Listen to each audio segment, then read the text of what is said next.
Hello மக்களே, இந்த வீடியோவை கடைசி வரைக்கும் பாருங்கள். இந்த வீடியோ கண்டிப்பாக உங்களுக்கு பிடிக்கும். யாரும் ஸ்கிப் பண்ணாதீங்க. இந்த வீடியோவில் இருக்கிற ஒவ்வொரு சீனும் இது நானாக தயாரிக்கப்பட்ட ஒரு சீன்கள்.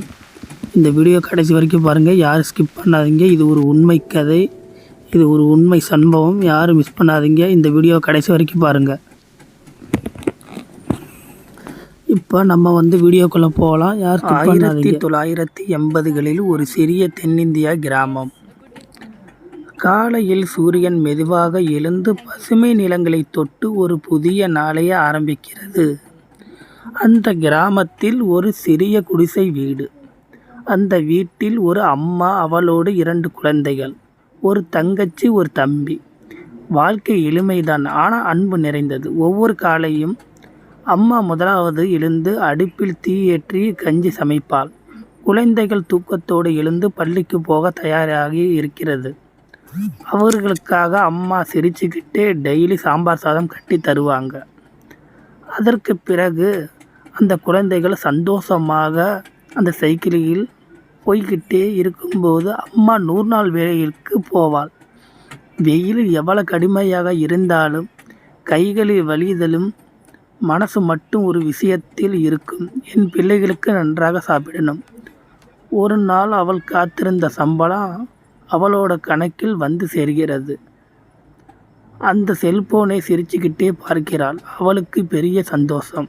இன்னைக்கு என் பிள்ளைகளுக்கு நல்ல சாப்பாடு பண்ணணும் என்று மனசுக்குள் நினைக்கிறாள். மாலை நேரம் குழந்தைகள் பள்ளியில் இருந்து வீடு திரும்புகிறாள். அப்போது திடீரென வானம் இருண்டு மழை கொட்ட ஆரம்பிக்கிறது. வீட்டுக்குள் மழை சத்தம். சின்ன குடிசை, ஆனால் உள்ளே ஒரு சூடான அன்பு.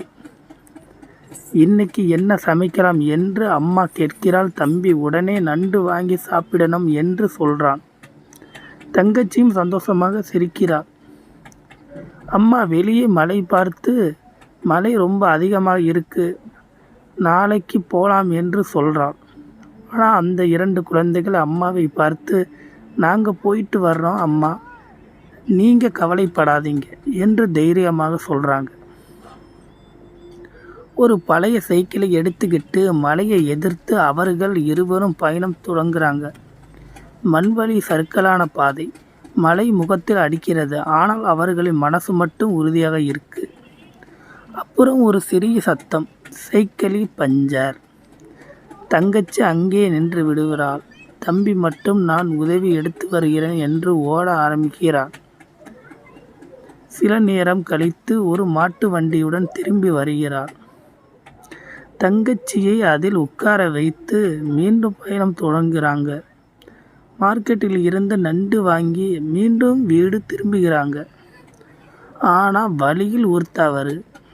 நண்டுகள் கீழே விழுந்தும் மழை நீரில் கலந்து காணாமல் போய்விடுகிறது. அந்த நிமிஷம் 2 பேரும் அமைதியாக ஒருத்தரை ஒருத்தர் பார்க்கிறார்கள். பிறகு தம்பியை மெதுவாக சொல்கிறான்: நாமே பிடிச்சுக்கலாம்.